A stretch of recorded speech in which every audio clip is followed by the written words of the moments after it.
Bienvenidos a Entre Letras y Cervezas, un podcast donde tocamos temas cotidianos a partir de un cuento literario y un buen trago de cerveza.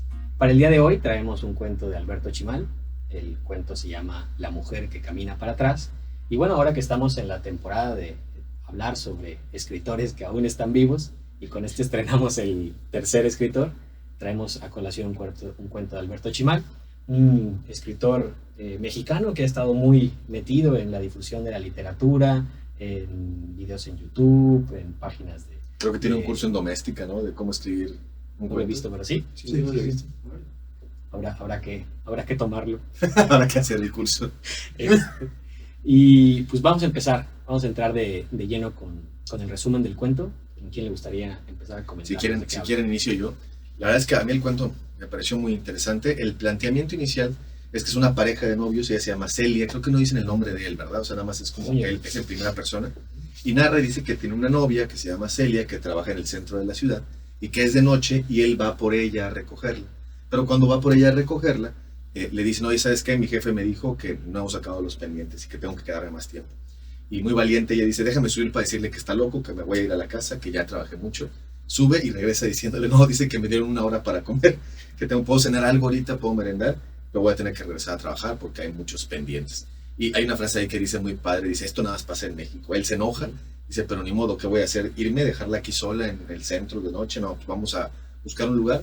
Dicen que salen, hay pocos lugares abiertos, pero encuentran un lugar donde se sienten. Pero el ambiente donde están le hace que ella le quiera empezar a platicar algo. Entonces le dice, oye, ¿te puedo platicar una historia? Es esa historia que siempre te he dicho que te quiero platicar y nunca te he platicado. Dice, a ver si cuéntame la historia. Él está como un poco con pesadez, ¿no? Está como cansado, enojado de que no se puede ir a la casa con ella. Está medio incómodo, pues a ver si platican. Y empiezan a platicar cosas de cuando ella era niña, cómo vivía en el centro de la ciudad antes del terremoto de 1985. Marcan ese elemento, ¿no? No sucedió el terremoto, ella era niña. Dice, antes del terremoto yo vivía con toda mi familia en el centro. Y ella, aunque acaba de empezar la historia de decir, antes del terremoto, a él como que de repente le llega un flashback y dice, sí, yo todavía recordaba cómo era el terremoto, cómo vi un edificio de Tlatelolco desdoblarse, cómo a Celia le había tocado ver también caerse un edificio completo, y los sonidos, la gente, los ruidos, y que le llegan todas esas imágenes del terremoto, mientras ella le va contando que cuando era niña, antes de que sucediera toda la catástrofe, la mandaban a una cremería o a la tienda a comprar cosas.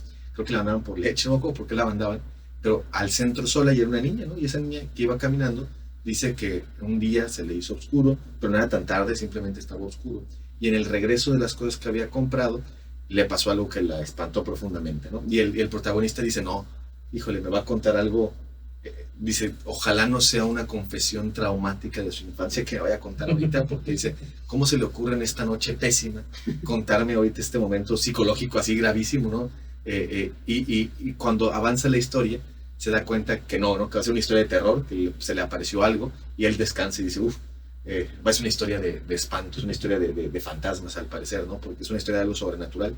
Y él hace un comentario interesante, él dice, híjole, me llama la atención cómo algunos eventos, como por ejemplo el terremoto, de repente se guardan en la memoria y se vuelven historias fantasmagóricas y misteriosas, de una niña que quedó atrapada bajo una escuela, un hospital que se construyó arriba de un cementerio, las 2 amigas que quedaron atrapadas juntas en un departamento, y empieza a hablar cómo esas historias fantasmagóricas de hecho es una frase muy fuerte, dejamos de creer en ellas antes de que llegara esta nueva fascinación que tenemos por los muertos del narcotráfico. El cuento está ambientado en la época del narcotráfico en México, o sea, en 2018. No, 2013. No sé de qué año, 2009, 2006, podría haber sido cualquier año. Pero en 2013 está ambientado el cuento y dice, estamos a un paso de esa fascinación que tenemos por los muertos del narcotráfico antes de que los pueblos sin ley y los cientos de crímenes que suceden en nuestro país nos quitaran las ganas de pensar y creer en fantasmas, ¿no? Dice eso, ella sigue contando su historia, gracias a Dios no va a ser una historia de narcotráfico, no va a ser una historia de algún tipo de cosa de trauma infantil, es una aparición, se le apareció algo. Y en el café te narra como en la pantalla salen noticias, ¿no? Están viendo hacia afuera. De los muertos del narcotráfico. Con optimismo. Con optimismo, sí. Bueno, le empieza a contar la historia y lo que sí narra es quedan como las 8 o 9 de la noche cuando va a esta cremería. Y de repente ella narra cómo siente que la ciudad empieza a vaciarse, ¿no? Se empieza a sentir abandonada en las calles. Dice que no hay coches en las calles, en las intersecciones de las calles, y de las 8 o 9 de la noche que eran, parecía que la ciudad había pasado hasta las 3, 4 de la mañana, ¿no? Cuando no hay nadie en la calle. Entonces dice que al otro lado de la otra acera ve a una mujer, una vieja, ¿no? Una mujer así está sentada y narra cómo es que cómo es la posición de la mujer. Tiesa, ¿no? Dice tiesa. En posición de firmes, ¿no? Posición de firmes. Y bueno, y ella no hace otra cosa más que ir, porque bueno, ese era su trayecto y tenía que cruzar la calle, se acerca, y cuando se va acercando se va dando cuenta que es una mujer con una falda que le llega a los tobillos, y que tiene se está como rasgada la falda, ¿no? Y puede ver sus piernas enteras, y ve que sus piernas tienen heridas, tienen lesiones, ¿no? O varices, no se aprecia muy bien. A ver, y de repente la voltea a ver. Le describe el pelo, ¿no? Dice que el pelo blanco como una nube, altísimo, la boca negra. Le hace una descripción si la voltea a ver. Sí, la voltea a ver a la cara, y lo que más le llama la atención es la nariz, que no estaba rota, pero que sí estaba como abierta, ¿no? Como reventada. Y bueno, creo que ahí nos deja Chimal, porque no nos cuenta toda la historia. De repente nos narra cómo es que la vuelve a llevar al trabajo, y él le dice que por qué no buscan un hotel ahí en la zona para que se queden, para que no tengan que hacer trayectos. Y ella le dice, ni loca me quedo aquí. Sí, no se quiere quedar en el centro.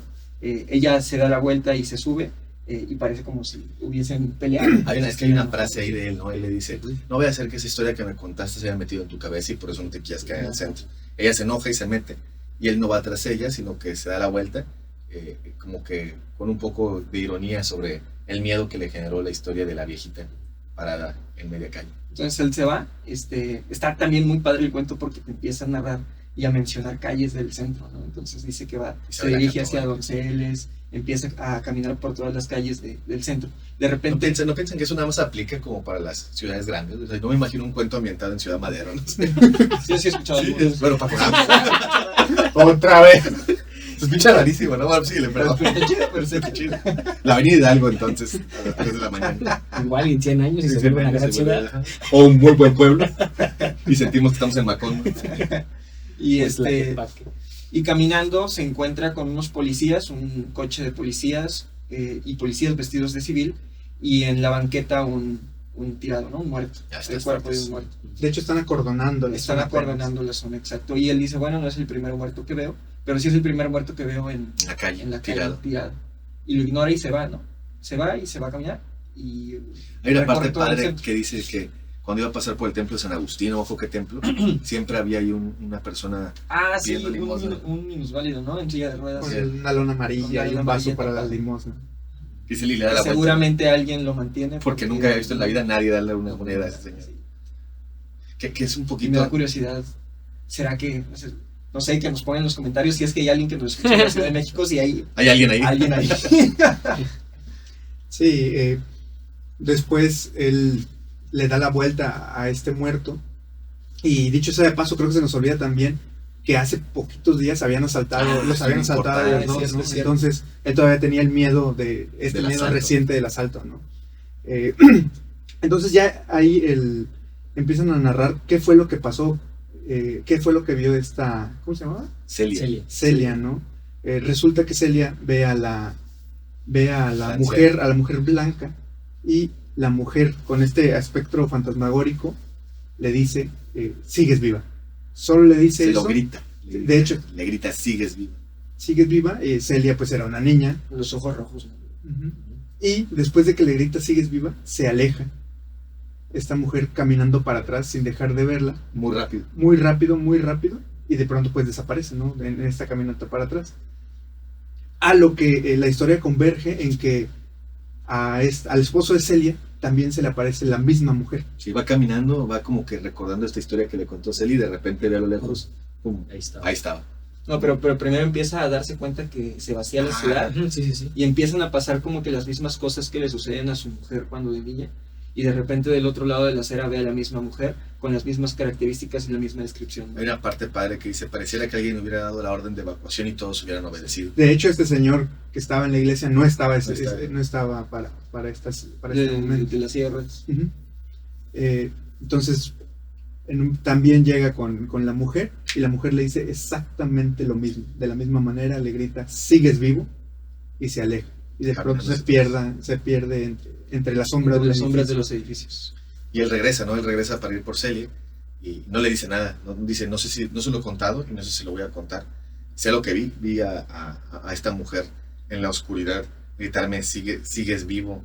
Y también le llamó mucho la atención lo negro de los dientes.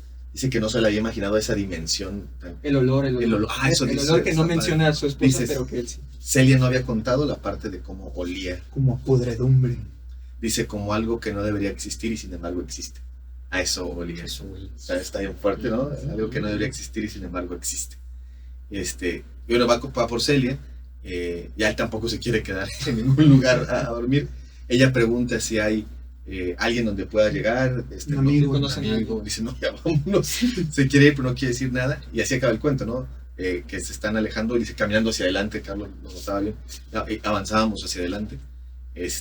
Sin saber a dónde íbamos. Sin saber a dónde íbamos, pero avanzábamos. sin saber ni por qué seguimos vivos, si nos pasará algo y si alguien más de nuestro círculo le pasará algo. Es la última frase, ¿no? Dice, y me quedé con esa voz, sé lo que escuché, sé lo que vi, con esa voz que me decía como una profecía del futuro, como si esa mujer fuera una profecía.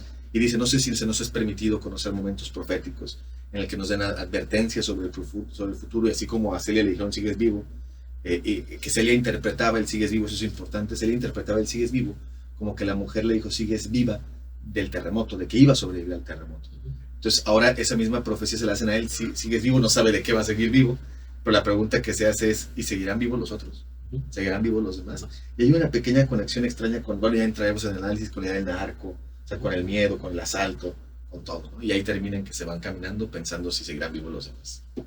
Pues cuento. Con ese retrato del cuento de Alberto Chimal, vamos a la siguiente sección de hacer espuma. Y para hacer espuma, pues bueno, Carlos, si gustas introducirnos, ¿qué es lo que tenemos para hoy? Pues bien, hoy tenemos dos cervezas, una que pues la hicieron especial para nosotros, para ti. que tuvimos. Es que, como saben, Carlos se va a casar ya mañana, ¿no? ¿Cuánto casas? El otro sábado. No, pero por la civil te casas. El viernes. El club de fans de Carlos Robles acaba de ser destruido. Se casa el viernes. Tiene una última O oportunidad. le quedan 5 días. No es cierto, Mónica, no es cierto. Ríndanse. La despedida de Carlos fue ayer, Antier. y mandaron a hacer con Fabián, que ya hicimos un episodio ahí con Fabián en Roble Oro, una cerveza especial que nos vas a explicar de qué es. Una Winter Ale, cerveza oscura, nada más que tiene un poquito más de café, tiene Déjame la sirviendo. más de café. Muy rica, muy sabrosa, la verdad es que nos la pasamos muy bien este día con esta cerveza. Y bueno, esta ya la conocen. La vieja conocida. La vieja conocida. Es la nuestra vieja comodín. confiable. Realmente. Es como Saúl, cuando no hay nadie le metemos, Sí, algo así. cuando hay cerveza metemos cerveza. Una 10,000 pies de Minerva. Es que la verdad sí está bien buena esa cerveza. Y siempre está disponible en las tiendas. ¿Quién va a querer esta por Tú cierto? tómate esa si te gusta tanto. No, yo quiero la Winter Ale. Pero sinceramente. Claro. la NEP. Este es para Gerardo. Pásame un vaso. Sí, esta estuvo muy buena, me gustó, la probamos ese día. Mucho café. Lo difícil de esta cerveza es que, bueno, ustedes que están más acostumbrados, a mí se me hace todavía pesada, o sea, me gusta No, sí, mucho sí el está sabor. pesada, está pesada. No, comparado con alcohol, ¿qué tanto alcohol tiene esta Esta cerveza? cerveza tiene 8 grados de alcohol, más o menos. Está muy rico. No les vamos a decir que vamos a hacer un giveaway porque no lo hacemos. Porque es mentira. Mejor no mentir. Listo. Están pendientes, pero ahí van a estar. Pues bien, la verdad es que el cuento creo que se termina siendo muy, muy bueno. Y con esa excusa queremos empezar la sección de hacer espuma con una pregunta no tan dirigida, ¿no? Creo que es un cuento que se disfruta mucho. Entonces, ¿qué fue lo que más les gustó? Si tuvieran como una parte que les haya gustado, ¿qué les gustó y qué les hizo sentir el cuento o una parte del cuento. ¿Sabes qué te digo yo? Que ahorita que lo estuvimos narrando, en resumen, no sé si les pasó a ustedes, pues antes del capítulo lo preparamos bien profesionales nosotros, ¿no? Lo leemos antes, lo discutimos antes, pero ahorita que lo narramos entre todos sentí 3 veces escalofríos. 3 veces sentí escalofrío, y no porque te dé miedo, sino creo que me dieron 2 tipos de escalofríos, unos de belleza, o sea, de decir, esto estuvo muy padre, y sí hubo uno como que ahorita que lo narramos, pude captar una especie de conexión entre el miedo al narco, los asaltos y la amenaza de seguir vivos y la preocupación de que otros sigan vivos. Creo que eso hace que ahora el final sea la parte que más me gusta. Cuando al principio lo que más me había gustado había sido esta comparación que hace Chimal diciendo, habíamos dejado de creer en los fantasmas cuando los pueblos sin ley nos llevaron a la fascinación por los muertos. Pero al final creo que se convirtió en mi parte favorita, y esa inquietud de seguirán vivos los demás y cuál es la profecía que lo está marcando, me encantó. Yo creo que a mí lo que más me gusta es que el cuento me sorprende por completo. Empieza la narración, y cuando ella va a contar la historia, al igual que su esposo, yo pienso, ay no, va a ser algo igualmente o más horrible, como no sé, una violación. Fue lo que yo pensé, igualito. Entonces ahí el cuento me empieza a incomodar, dije, ay no sé si quiero leer esto para pasar mi día libre, ¿no? ¿Y no te sorprendió que el autor logra que... O sea, yo también me pasó igualito, me sentí incómodo y dije, no voy a hablar de una violación ahorita. Y el personaje se siente igual que tú, güey. El personaje dice lo mismo que nosotros, también sentí incómodo. Sí, entonces ya va por otro caso, va por otro lado el cuento, y digo, solo es una historia de fantasmas. Sí, gracias a Dios. Pero resulta que no, o sea, al final creo que la historia de violación me da por el miedo a los otros. Es una de muchas, ¿no? Es una de muchas. No, pero lo que dice Gerardo da la misma sensación. Pero al final resulta que es un miedo como más colectivo, ¿no? O sea, es que te puede pasar a ti, que te puede pasar a tus amigos, que te puede pasar a tu familia, y que no hay, bueno, al menos en la primera lectura que tengo, no hay cómo evitarlo, ¿no? Es como el terremoto que pasa y ya. Y lo que dice Gerardo se me hace curioso, porque el personaje dice, yo no quiero escuchar, es un día tan malo para escuchar esa historia, pésimo, y Gerardo dice, es un día tan bueno como para escuchar. El domingo es muy bueno como para escuchar una historia traumática de infancia. Pero lo que dice Gerardo es bien interesante, porque se vuelve más pesado, porque se vuelve más colectivo. O sea, si hubiera sido la historia individual de ese día en que te pasó algo de niño, hubiera sido incómodo y feo, pero no tan incómodo y feo como que una vieja se te apareció y te dijo que te salvaste, te ibas a salvar del terremoto, y ahora te dicen a ti que te vas a salvar de algo que no sabes qué es. Da escalofríos. Y para lo último que quiero decir de que me gustó del cuento es que qué buen cuento, o sea, hemos leído ya tres cuentos contemporáneos y qué buenos cuentos. Buenísimo. Sí, literatura mexicana es buena, trae todo el punch. Ya hacíamos no leyendo cuentos contemporáneos. Ustedes. De poser. Sí. Yo no leo nada que tenga menos de 100 años. Excelentes autores. Yo me quedé pensando primero, al terminar el cuento, si no había sido escrito meses antes del terremoto del 2018. ¿2017 cuándo fue? No, fue en el 2012, ¿no? El cuento. 2013. A mí lo que me gusta mucho del cuento es la manera en cómo lo narra.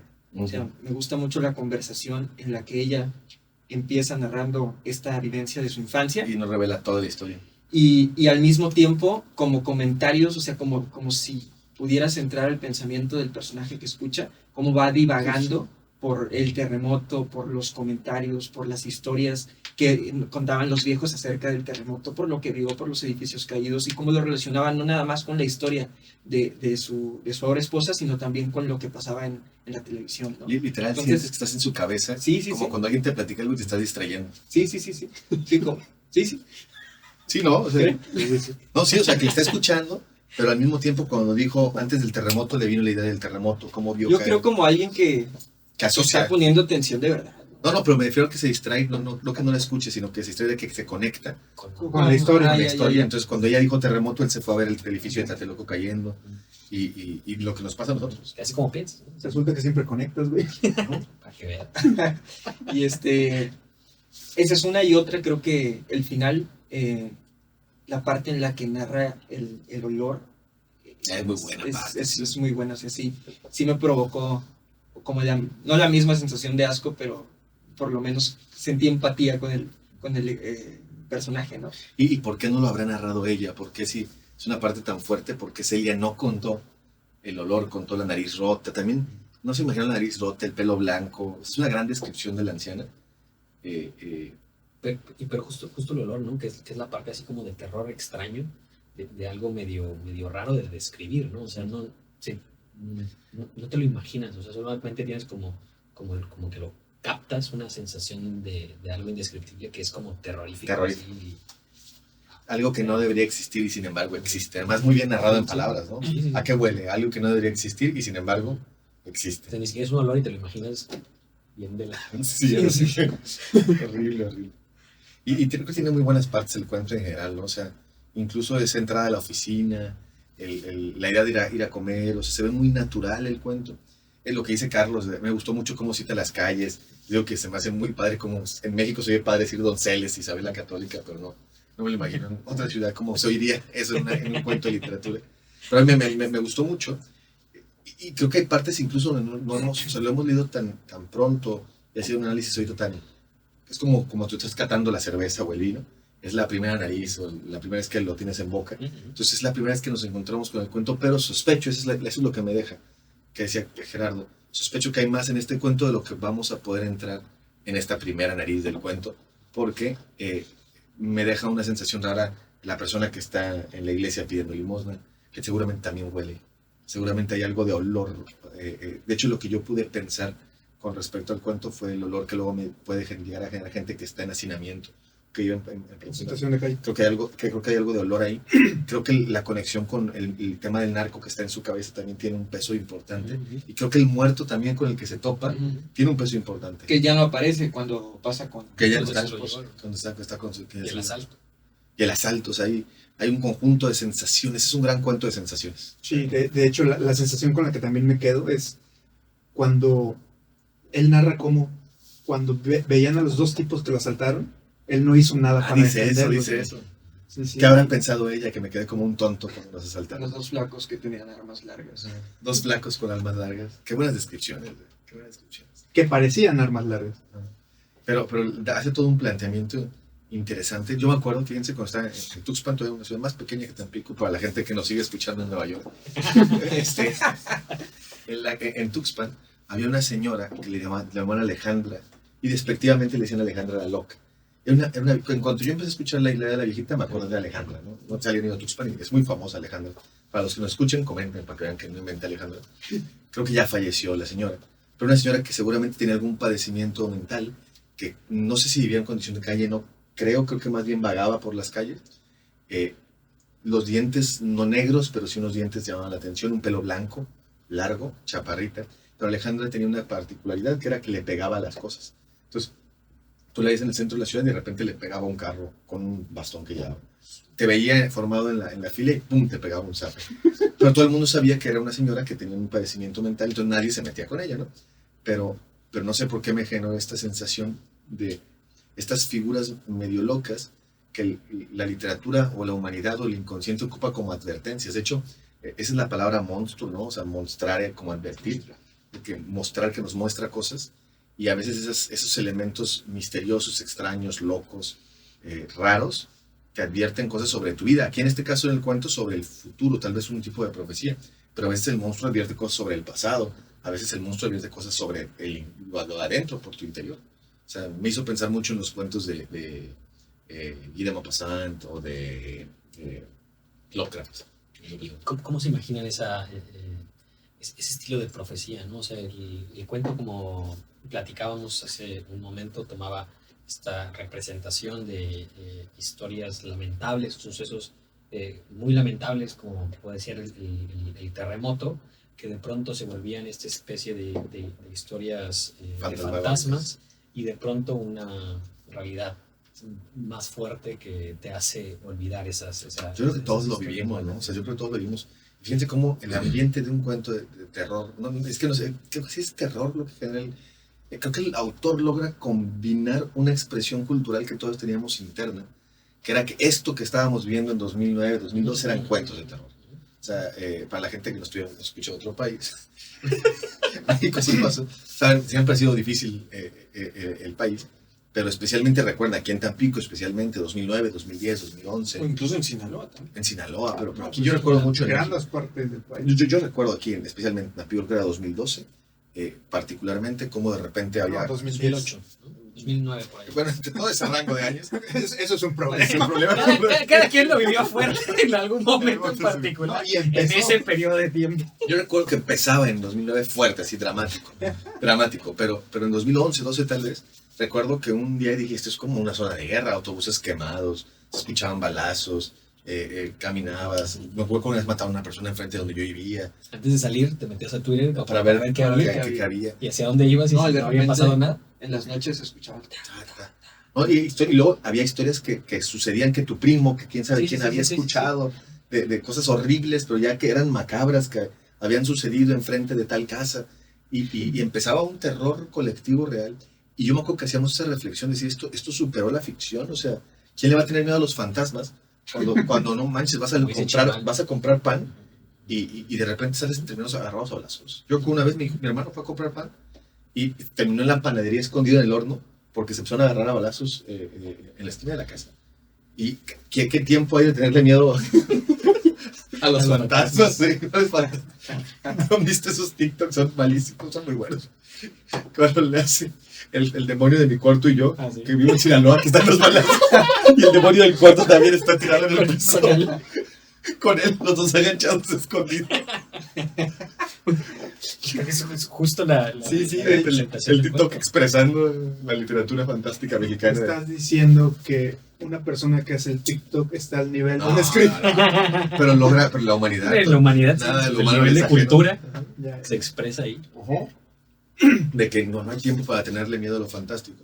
Pero luego, yo que Chimal lo llevó, no nada más nos hizo entender que no había tiempo para tenerle miedo a lo fantástico cuando el terror de un asalto en la calle, una oscuridad, un lugar donde te hacen trabajar después de las 10 de la noche.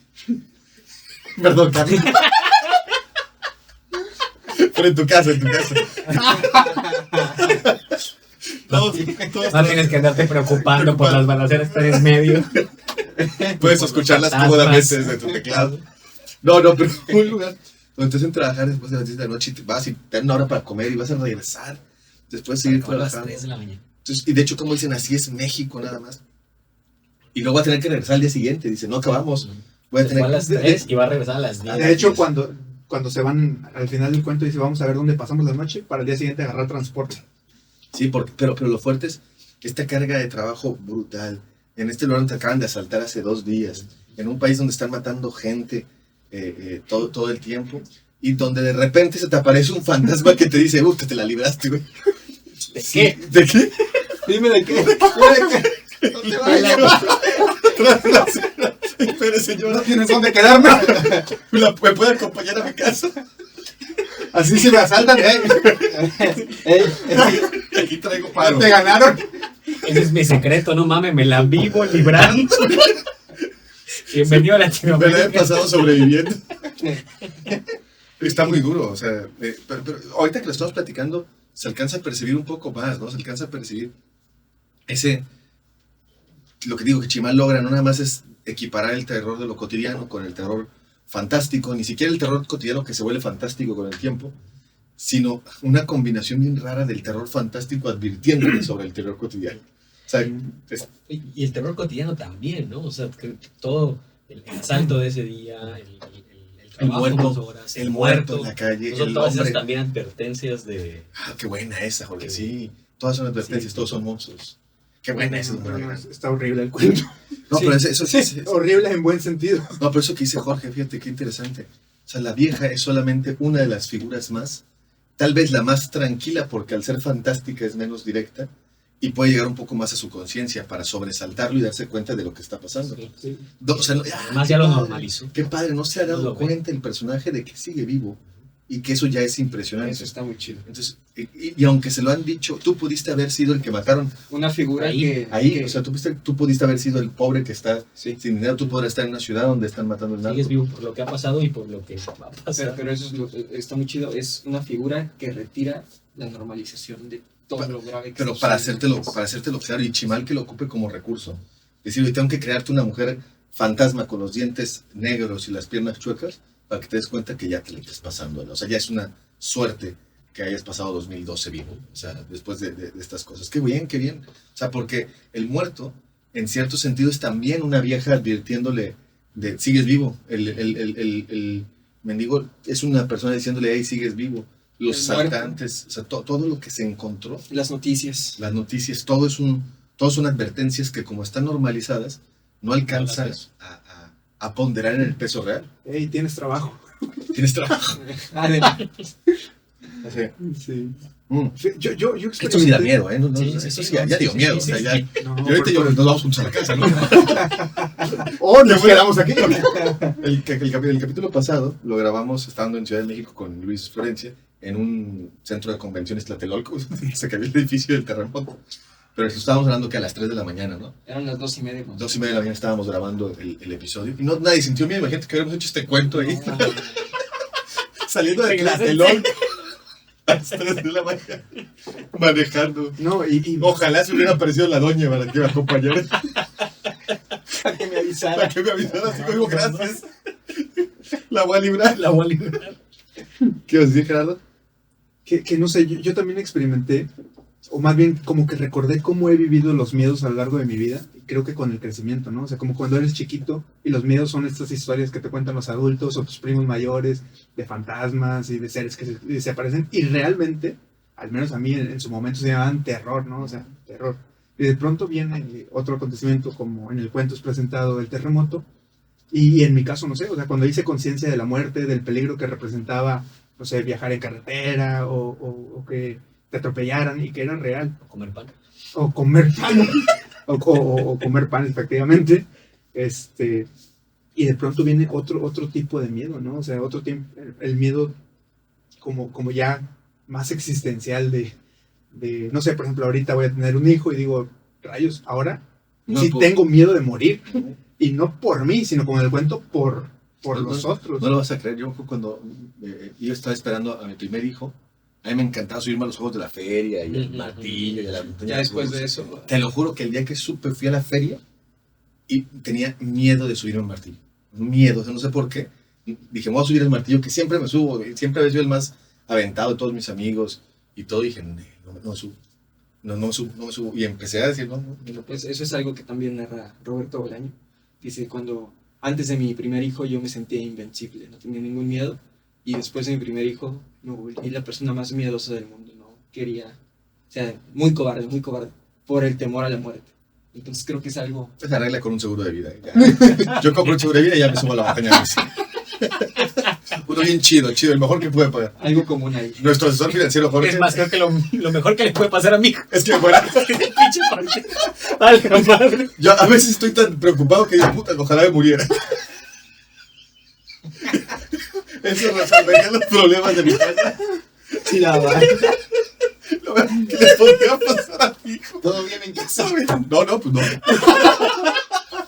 Ya no se ve. Pero bueno, al menos quedan las risas. Pero fíjense que me sorprendió no nada más el cuento, sino este análisis al que hemos llegado del cuento. O sea, creo que no lo hemos expresado todavía del todo, pero sí es un nivel bien interesante, ¿no? O sea, esta idea que plantea Jorge de los monstruos cotidianos que por ser normales no alcanzamos a detectar el peso que nos tienen diciéndonos sigues vivo. Hasta una vieja con pelo blanco nos tiene que decir sigues vivo para que digas, sigo vivo. ¿Y los otros? ¿Seguirán vivos? Hasta un cuento. Un cuento tiene que decirte sigues vivo, seguirás vivo. ¿Y los demás? Porque fíjate, no lo había hecho presente, pero vive rodeado de advertencias, la televisión, el trabajo, el asalto de la semana pasada. El asalto, el muerto, el pobre, y termina apestando, ¿no? O sea, la incertidumbre termina apestando. Y es que, o sea, por ejemplo, creo que es fácil reconocerlo en la Ciudad de México, donde, no sé, vemos el peligro en el transporte público, en los asaltos, los secuestros, pero igual y la gente que somos de provincia no reconocemos estas señales como en el cuento, ¿no? O sea, es como no ver los nombres de las calles en un cuento de literatura. Exacto, ¿no? O sea, el hecho de que veamos normal que, no sé, que un negocio tenga que pagar cierto dinero por poder operar, el hecho de que haya secuestros express, cosas por el estilo que decimos, bueno, pues no me tocó a mí, ¿no? O sea, deja tú eso ahorita que los negocios estén cerrando, cuántas empresas han quebrado, cuánta gente que le había dedicado generaciones de familias a generar un capital, y de repente en la crisis económica apenas se acabó y hay que empezar de cero, y tú sigues vivo, o sea, pero la pregunta creo que brillante de Chimal, que incluso no nada más es la conexión de lo fantástico con lo real y luego llevarlo al siguiente nivel de lo fantástico como sorpresa ante lo real, Necesidad. necesidad ante lo real y la necesidad del cuento fantástico para llegar a lo real, que ya está, se oye chido, ¿no? O sea, se oye padre. Viene lo que sigue, porque hace una increpación social. No termina en sigo vivo, el cuento termina diciendo, ¿y los demás? O sea, después de que lo fantástico ha sido utilizado para llegar a lo real, viene la pregunta por los otros, ¿y qué pasa con todos los demás? Sí, me hace pensar en la poesía de Retamar, o en la canción de Silvio, que ya saben que nada más nos sabemos un poeta y un cantante. Dice, para la bala que debió encontrarme en una guerra. O sea, esta idea de cuántas veces al día merecemos la muerte, dice Silvio, cuántas veces al día merecemos la muerte. No sé, creo que es un verdadero cuento de terror, ¿eh? O sea, creo que esto sí da miedo. Esto sí da miedo. Esto sí da miedo. ¿No te ha pasado que a veces tu mamá te dice, no tengas miedo a los muertos? Me acuerdo que yo tenía miedo a un fantasma. Dale miedo Pero a los los vivos, no, a las dos cosas, a las dos. Porque a los muertos vienen a decirme que los vivos están de la verdad. Es más, los muertos que vengan a advertir. Hay que advertirme los decís. Me saquen mi Perdón, conciencia. ¿qué ibas a decir que te interrumpí? Como siempre. La verdad es que ya no me acuerdo. Pues bueno, Pues excelente cuento. Creo que nos gustó mucho la reacción al final. Y creo que es padre siempre en la plática, incluso cuando platicamos el cuento, antes, en cada vez que sale a luz encontramos cosas nuevas y creo que me termina gustando más. O sea, antes me daba miedo y creo que era como lo transmitía, ¿no? O sea, transmitía el miedo, la sensación, y ahora lo entiendes y también te da ahora entiendes que te da miedo. un chingo de ¿Y miedo. no les pasa que el olor ahora tiene mucho más sentido? No, sí, Porque el olor como algo que está en el ambiente, ya no es lo que observas fijamente, sino que está en el entorno. ambiente, y que no debería estar. Es un olor que no debería, o sea, algo que no esté. Ese entorno que no debería existir, pero existe esa podredumbre en el mundo que no debería existir, y sin embargo existe. Y que nada más cuando viene, ¿no? la figura y la haces presente, ¿no? Te olvidas de todo. Y como sin lo fantástico sería imposible, ¿no? Sin lo fantástico, sin la Ahí literatura. ahí entra otra vez este elemento estético que es necesario para el hombre para poder entender ciertas cosas. Porque en si realidad, ¿no? hubiera sido muy complicado llegar a este punto. O sea, tal vez puedes llegar a esto. No, pero muy complicado. No, y tal vez con tiempo y una elucubración teórica y pensamiento y análisis Y sociológico. al final ni te la crees, ¿no? Y al final termina en un artículo que publicas, ¿no? Citas Y ya citas y Vámonos. te da puntos para el SNI, vámonos. y pones la gráfica de cómo crecí. La gráfica exponencial del crimen respecto al tiempo y se va. Pero aquí es personal. Y es que tiene que ser así, ¿no? O sea, una experiencia puntual y que no se repite, porque al menos yo sí recuerdo cuando, volvemos a lo del crimen organizado, cuando se escuchaban historias de conocidos o amigos o donde sea, y decías, pues parece que hay algo, pero no. Y es hasta cuando te toca, porque tristemente estábamos a tal grado en que te tocaba porque te tocaba, y ya crees, ¿no? Y de pronto se vuelve tan cotidiano, tan normal que... Pues creo que pasó lo mismo con la pandemia, ¿no? Se escuchaban historias acerca de personas que se habían infectado, pero que no había personas cercanas a ti que tuvieran la enfermedad, y de repente te va llegando poco a poco, ¿no? Te va llegando poco a poco la realidad. Todo esto está editado, realmente no estamos en el mismo espacio. Cada quien está en su casa y después juntamos pedacitos de video. Se ven aquí, mi mano desaparece.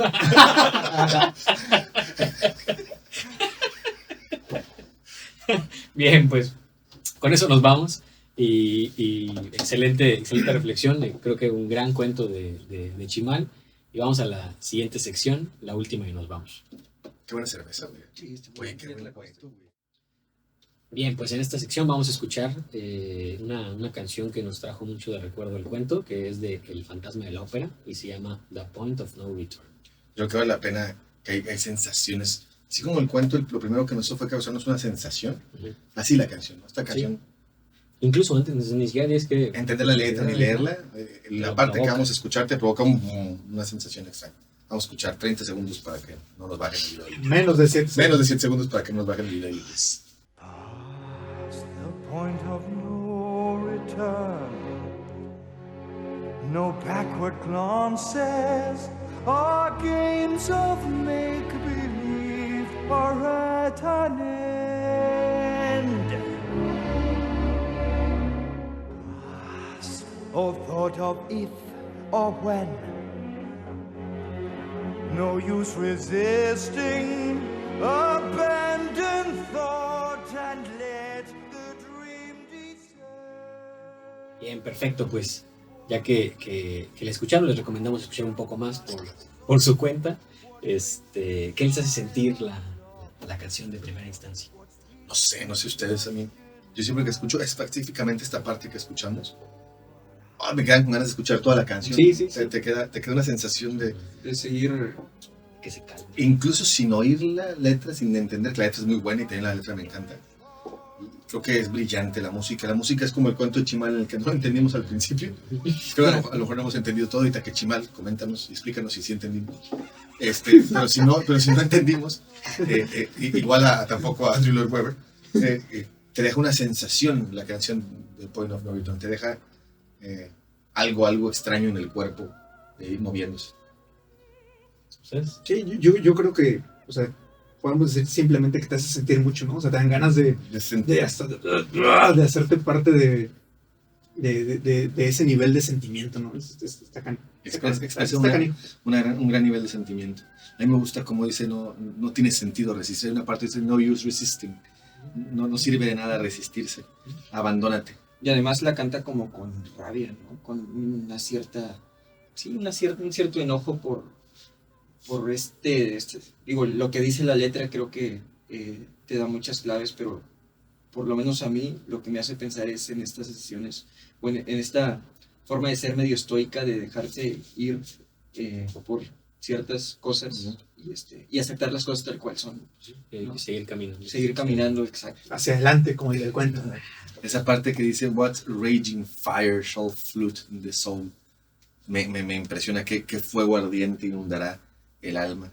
Y hay una parte incluso que me hizo pensar un poquito en el cuento cuando dice, pasado el punto de no retorno, no hay miradas no hay miradas hacia atrás. Imagina a la señora caminando hacia atrás.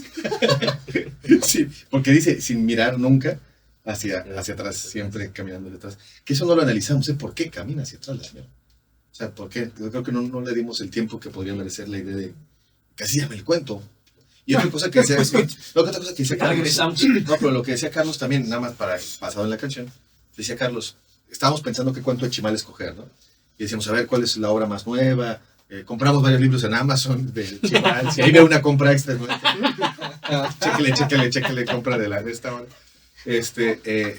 Compramos varios, leímos algunos otros, dijimos, algo nuevo, algo que esté, y Carlos y yo estábamos discutiendo de cuáles. ¿De cuál? Manos de Lumbre, que se llamaba el otro, ¿no?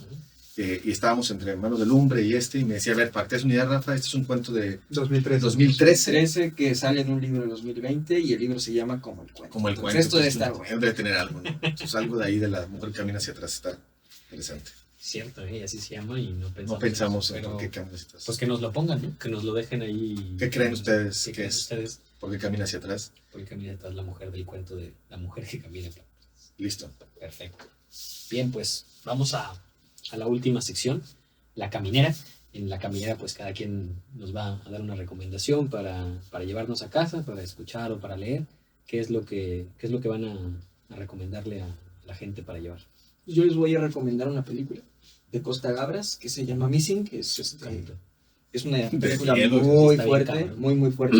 Si quieren ver una película que les dé una advertencia sobre algo, vean esa película. Y narra cómo se empiezan a dar las desapariciones de aquellos que protestaron por el golpe de Estado de Salvador Allende y todos aquellos que apoyaban a Salvador Allende en el Chile de los 70s, eran los 70s, ¿no? Pero específicamente te cuenta la historia de unos gringos que viven allá, liberales, en Chile, que apoyan el movimiento de Salvador Allende, que están con el gobierno de Salvador Allende, y cuando ocurre el golpe de Estado, a estos dos estadounidenses los desaparecen, y su papá, que es un gran empresario fuerte, que tiene conexiones con el gobierno de Estados Unidos, va a Chile a buscar a su hijo, ¿no? Y empieza a identificar y a ver como ciertas inconsistencias y cierto involucramiento por parte del gobierno americano en lo que pasó en Chile, ¿no? Y empieza a buscar el cuerpo de su hijo, pero se topa con montones y montones de gente muerta, guardada, ¿no? y que le dan acceso porque pues, tiene conexiones con el gobierno. Está muy buena la película, ya no les cuento más. Ya contó todas. Sí, Ya digo si lo encuentro o no, güey. Pero veanla. No es cierto, no es cierto. Está bueno. La verdad es Está que sí vale bueno. la pena. Es para que se preparen, porque la verdad sí está dura. sí Está muy dura. bueno, está muy bueno. Yo recomiendo, pensé mucho, ¿no? O sea, tenía por ahí una canción de Stratovarius, tenía... Stratovarius. Sí, y tenía... Destiny. Destiny tiene otra canción de La Danza Macabra. ¿La han escuchado? De Camille Saint-Saëns. Creo que sí es de Camille Saint-Saëns. Sí. La Danza Macabra también me gusta, pero lo que voy a recomendar es una poesía.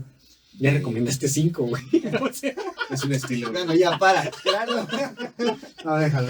Voy a leer la Es poesía. un estilo, güey. Eso fue una dinámica. Es una manera de hablar. Es como Chimal, güey. Lo hace por partes. Lo revela por partes. A ver, venga. Un fantasma, fíjate. Una poesía de Baudelaire. Nada más, creo que está padre porque tiene que ver con una mujer. Y dice: en las cavernas de la insoldable tristeza, donde el destino ya me ha relegado, donde jamás penetra un rayo rosado y alegre, donde solo con la noche áspera húmeda, yo soy como un pintor que un dios burlón condena a pintar, sobre las tinieblas. Oh cocinero de apetitos fúnebres, yo hago hervir y como mi corazón. Por instantes brilla, se extiende y se exhibe un espectro hecho de gracia y de esplendor, en un soñador paso oriental. Cuando alcanza su total grandeza, yo reconozco a mi bella visita. Es ella, negra y no obstante luminosa. Está chido, ¿no? Está muy, muy bueno. Y también la canción de Stratovarius y también, y también la danza macabra.